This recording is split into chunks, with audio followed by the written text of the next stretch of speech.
మీ ఎలాంటి వ్యాపార ప్రకటనలకైనా వెంటనే మా ఛానల్ సంప్రదించండి. అందరికి నమస్కారం, నేను శిరీష. ప్రస్తుతం మనతో పాటు ఉన్నారు ప్రముఖ తంత్ర జ్యోతిష్యులు, జ్యోతిష్య రత్న, జ్యోతిష్య సామ్రాట్ చింతా రుక్మందర్ రావు గారు. గురుగారితో మాట్లాడదాం. నమస్కారం గురుగారు. మాతృదేవోభవ, పితృదేవోభవ, ఆచార్య దేవోభవ. ఓం నమో మాందేశ్వరాయ నమః. అందరూ బాగుండాలి, అందరికీ మంచి జరగాలి. మరి విశేషంగా ఏప్రిల్ మాసంలో కర్కాటక రాశి వారికి ఎలా ఉండబోతుందంటారు? ఎలాంటి జాగ్రత్తలు తీసుకోవచ్చు అంటారు? ఆరోగ్యపరంగా, ఆర్థిక పరంగా ఈ నవగ్రహాల ప్రభావం ఈ మాసంలో ఎలా ఉంటుందంటారు గురుగారు? 2022 సంవత్సరం ఏప్రిల్ మాసం కర్కాటక రాశి వాళ్ళకు ఎలా ఉంది అంటే, రీజన్గా ఒక చంద్రగ్రహణం జరిగింది. పాక్షిక చంద్రగ్రహణమే, కానీ జరిగింది మాత్రం చంద్రగ్రహణమే. పాక్షికంగా కానీ సంపూర్ణంగా కానీ ఎట్లా జరిగినా కానీ అది చంద్రగ్రహణమే. ఈ రాశికి అధిపతి ఎవరు? చంద్రుడే.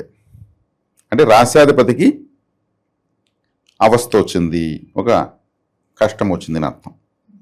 ఈ చంద్రుడు ఏ గ్రహానికి శత్రువు కాదు. చంద్రుడిని శత్రువుగా భావించే వాళ్ళ గ్రహాలు ఉంటాయేమో కానీ చంద్రుడు ఏ గ్రహాన్ని శత్రువుగా భావించడు. ఇప్పుడు తల్లి ఎవరికి శత్రువు? బిడ్డలకు శత్రువు. ఎప్పుడు కానీ తల్లిని బిడ్డలు సతాయిస్తారు, కానీ బిడ్డలను ఎప్పుడు తల్లి సతాయించదు. చంద్రుడు అంతే. మరి ఈ చంద్రుడికి గ్రహణ రూపంలో, సూర్యుడికి గ్రహణ రూపంలో. సూర్యుడు అంటే తండ్రి, చంద్రుడు అంటే తల్లి. వీరిద్దరికి తల్లిదండ్రులకి కష్టాలు వస్తూ ఉంటాయని అర్థం ప్రకృతిలో.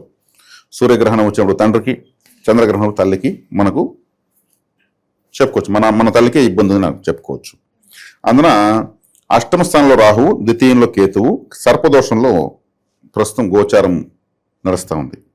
అదేవిధంగా ఈ చంద్రగ్రహణము అంటే కర్కాటక రాశి అని తీసుకుంటే ప్రాణ ఉత్పత్తి కారక రాశి కర్కాటక రాశి. ప్రాణ ఉత్పత్తి అంటే తల్లి కడుపున కదా ఎవరన్నా శిశువు జన్మించే.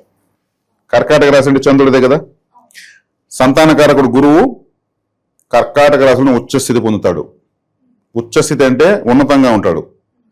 సంతానాన్ని ఉత్పత్తి చేసేటువంటి స్థానము తల్లి యొక్క గర్భము. అందుకే గురువు అక్కడ ఉచ్చస్థితి పొందుతాడు. అటువంటి రాశికి ఇప్పుడు గ్రహణము, కాలసర్పదోషం, 9లో శనేశ్వరుడు, రవి అంటే పితృదోషం ఉంది. పితృమాతృ దోషాలు 2 ఉన్నాయి కర్కాటక రాశి వాళ్ళకు. అష్టమంలో రాహు వల్ల అన్ని జరిగినట్లే ఉంటాయి, ఏమీ జరగకుండా డ్రాగన్ అవుతూ ఉంటుంది. అంటే ఇప్పుడు డ్రాగన్ కంట్రీ అంటారు చైనాని. డ్రాగన్ అంటే అది ఒక సర్పం. ఒక డ్రాగన్ వీళ్ళకి 8లో ఉంది. లాస్ట్ ఇయర్ కూడా కొన్ని గ్రహణాలు జరిగాయి కుంభరాశిలోనే. అంటే రాహు గ్రస్త గ్రహణాలు జరిగాయి.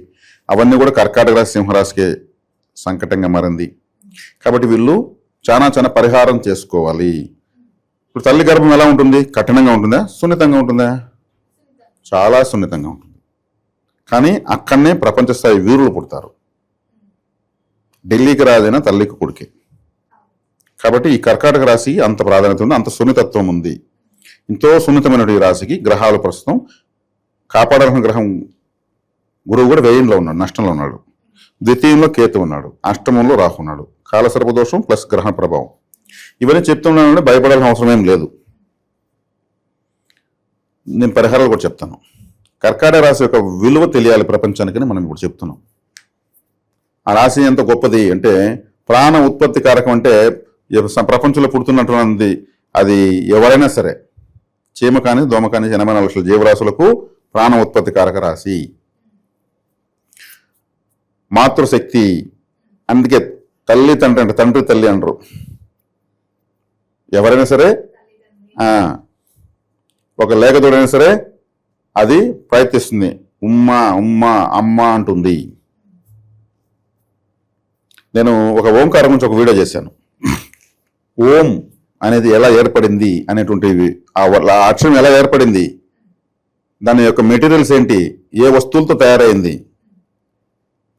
ఇప్పుడు ఒక చట్నీ కావాలంటే కొద్దిగా శనగగింజలు, వేరుశనగ గింజలు, కొద్దిగా రాతి ఉప్పు, మిరపకాయలు, చింతపండు ఇవన్నీ కలుపుకొని నూరేసి కొద్దిగా నీళ్ళు పోస్తే చట్నీ వస్తుంది. అలా ఓంకారం ఎలా తయారైంది? ఓం అంటే ఆ ఊ ఉమ్, ఆ ఊ ఉమ్, ఈ 3 అక్షరాలతోనే ఓం ఏర్పడింది. ఆ ఎక్కడి నుంచి వచ్చింది? అమ్మ. చివరిలో ఆ ఉంది కదా, అమ్మ. ఊ అమ్మ, నాన్న. నాన్నలో కూడా చివరిలో ఆ ఉంది కదా, అమ్మలో చివరిలో ఆ ఉంది కదా, తల్లి తండ్రి. ఆ అంటే తల్లి తండ్రి.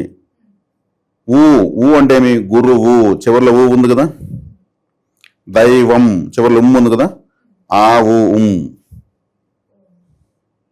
అమ్మ నాన్నలో ఆ, గురువులో చివరి ఊ, ఉమ్, దైవంలో చివరి ఉమ్. ఈ మూడు కలిపితే ఓంకారం పుట్టింది.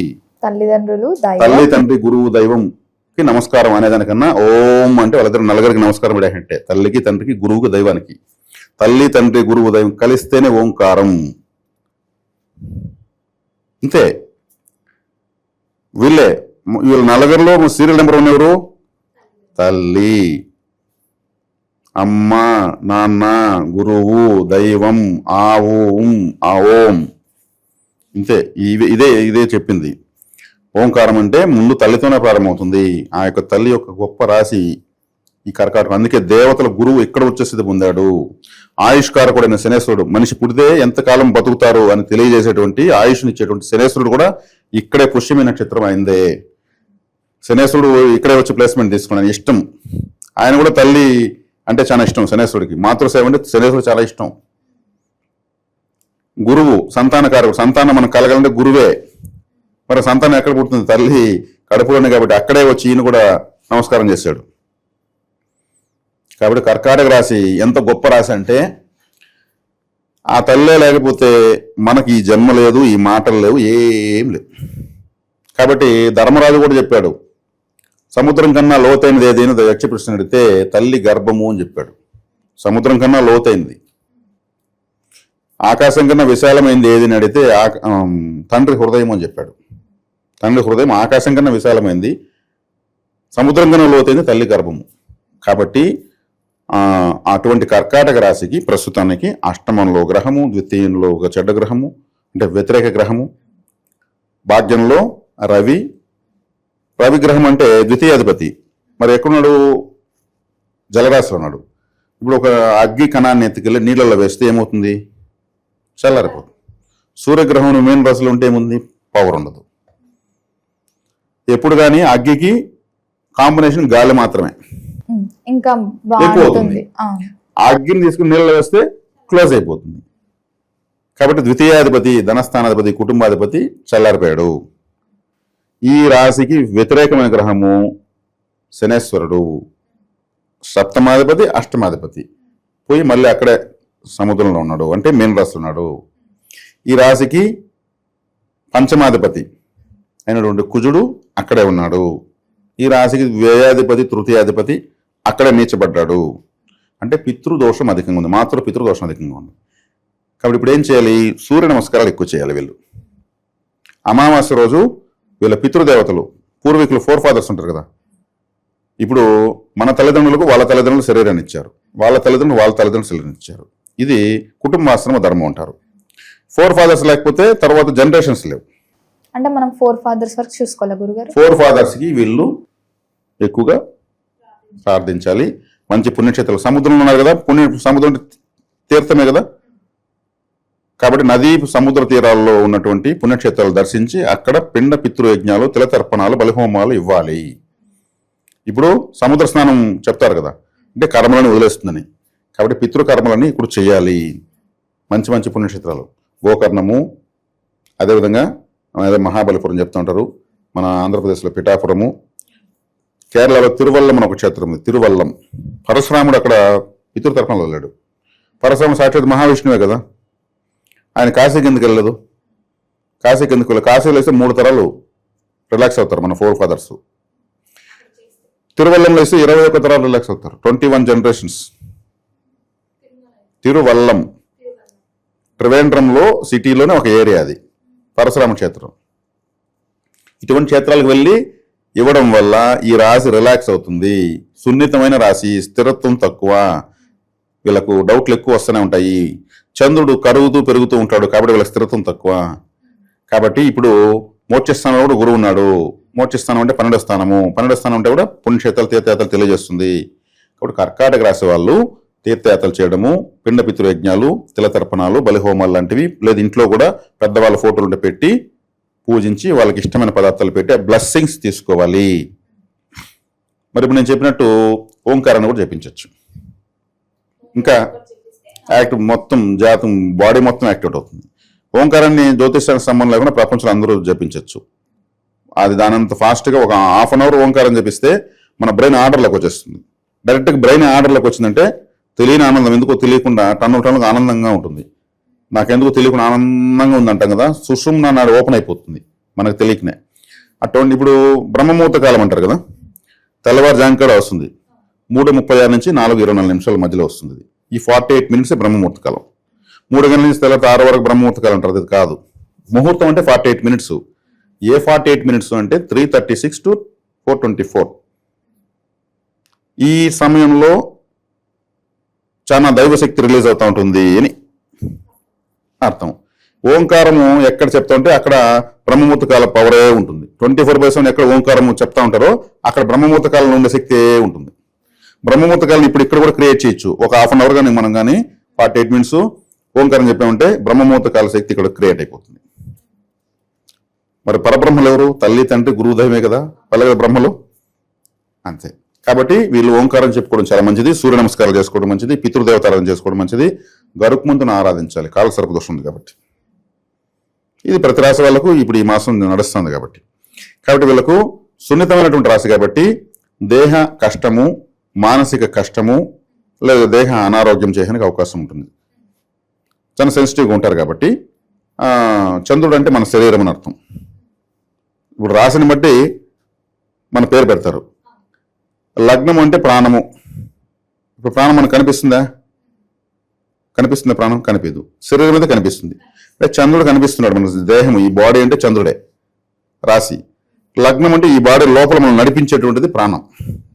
కాబట్టి వీళ్ళు ఇప్పుడు దేహ కష్టము, నష్టము లాంటివి అంటే అనారోగ్యం చేయడము, హాస్పిటల్కి వెళ్ళడము, ఈ వైద్య ఖర్చులు చేయడము, పరిహారాలు చేస్తే అది ఇంకొక విధంగా డైవర్ట్ అవుతుంది. ఆరోగ్యం దెబ్బతినకుండా, ఇంకొక రకంగా దెబ్బతినకుండా ఇంకేదైనా డ్రాగన్ కావడము, లేట్ కావడం లాంటివి జరుగుతాయి. ఇవి చేసుకోవాలి. పరిహారాలు చేయడం వల్ల మన కర్మను డైవర్ట్ చేయడమే, గ్రహాలను ఏమార్చడమే పరిహారం అంటే. ఇంకెందుకు డైరెక్ట్ స్ట్రైట్గా చెప్తాం. పరిహారం అంటే మనం అనుభవించుకుంటూ పోము, దాన్ని వేరే విధంగా డైవర్ట్ చేసుకునేస్తాం. ఇప్పుడు ఒక రూట్లో ట్రాఫిక్ ఉందంటే ఇంకో రూట్ తీసుకుంటాం కదా, ఆ రూట్ తీసుకోవడం పరిహారం. ట్రాఫిక్లో ఇరుక్కునేది గ్రహ వ్యతిరేకత. దాని రావడం బయటపడి మనం సేఫ్గా బయట రావడం పరిహారం. మరి గురుగారు ఈ మాసంలో ఈ రాశికి ధనపరంగా ఎలా ఉంటుందంటారు? ఉద్యోగం, వ్యవసాయం ఎలా ఉంటుంది? ధనపరంగా మీరు అన్న వ్యవసాయ పరంగా ఇంకే విధంగా తీసుకున్నా చిక్కులు ఉన్నాయని చెప్పాను. గ్రహణ ప్రభావం ఉందని చెప్పాను. ఈ రాశికి చంద్రగ్రహణం జరిగితే కర్కాటక రాశికి మొట్టమొదటి ఇబ్బంది అవుతుంది. కాబట్టి వీళ్ళు ఆ గ్రహణ శాంతులు ఎవరైనా చేసుకోకుండా ఉంటే 1 కేజీ బియ్యము, పాలు లేదా నెయ్యి ఒక వెండి కప్పులో పోసి ఒక చిన్న సర్ప పడగలు 2, 5 తలది ఒకటి, 1 తలది ఒకటి పెట్టి మునిగేట్టుగా నెయ్యి పోసి ఆ వెండి పళ్ళెం కప్పులో ఉన్నటువంటి సర్పాలను నెయ్యితో కలిపి బియ్యము, పాలు అన్ని కూడా దానం ఇవ్వచ్చు. ఇప్పుడు వెండి కూడా ఎక్కడో పోతుంది, 2020 మ్యాచ్ అన్నట్లు ఎక్కడో పోసింది. ఇవ్వలేరు కదా అందరూ వెండి, కాబట్టి బియ్యాన్ని ఇవ్వచ్చు. 1 కేజీ బియ్యము ఇచ్చి దానం చేయొచ్చు. మరి బియ్యము ఇస్తే ఇప్పుడు చాలామంది తీసుకోవడం లేదు, ఆ బియ్యం తీసుకోవడం లేదు. ఎందుకంటే అది ఏం బియ్యం ఇస్తారు, అది 30 రూపాయలు 40 రూపాయలు కేజీ అనుకునే పరిస్థితి అయిపోయింది. కాబట్టి ఆ బియ్యం ఏదన్నా స్థితిగతులు లేని వాళ్ళకు ఇస్తే వాళ్ళు వండుకొని తింటారు, హ్యాపీగా ఫీల్ అవుతారు. ఆ బియ్యం వండుకొని చక్కగా కడుపు నిండా తింటారు. తీసుకునేదానికి ఇబ్బంది పడే వాళ్ళు ఎవరైనా ఉంటే కొంతమంది ఉత్తమమైన వాళ్ళకి ఇవ్వాలి కాబట్టి వాళ్ళు మేము బియ్యం తీసుకోమంటే దాని బదులు డబ్బులు ఇచ్చేయండి అనే పరిస్థితికి వచ్చేసారు. ఇప్పుడు దానికన్నా మనము ఎవరికన్నా ఇవ్వచ్చు, లేదా ఆ బియ్యాన్ని కూడా ఉడికించి చక్కగా గోవులకు పెట్టచ్చు ఇట్లా. లేదా అది బాగా వండి మంచి టమాటా రైస్ లాంటివి చేసి కోతులకు పెట్టచ్చు. ఏదో ఒక జీవి తినాలి.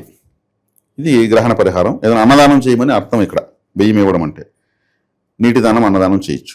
ఇది చేసుకోవడం చాలా ముఖ్యం. ఇప్పుడు కర్కాటక రాశి వాళ్ళకు ఏదో ఇబ్బందులు ఉన్నాయని మనం మన గ్రహస్థితులు వ్యతిరేకంగా ఉన్నాయని మనం చెప్పుకోవడం జరిగింది. అయినా కానీ ఏమీ ఇబ్బంది లేదు. దైవశక్తి అంతా ఈ రాశిలోనే ఉంటుంది కాబట్టి వీళ్ళకి తాత్కాలికం ఇదంతా అనుకొని చక్కగా ఈ పరిహారాలు చేసుకుని గరుడ ఆరాధన చేసుకుని ముందుకెళ్ళడం మంచిది. మరి ఎలాంటి పరిహారాలు చేస్తే కలిసి వస్తుందంటారు?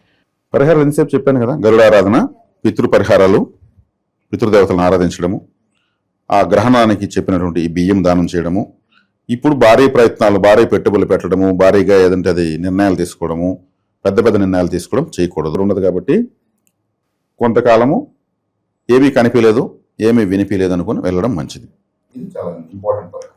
మరి గురుగారు మొత్తం మీద ఈ మాసంలో కర్కాటక రాశి వారికి ఎలా ఉండబోతుంది, ఎలాంటి జాగ్రత్తలు తీసుకోవాలో తెలియజేసినందుకు ధన్యవాదాలు.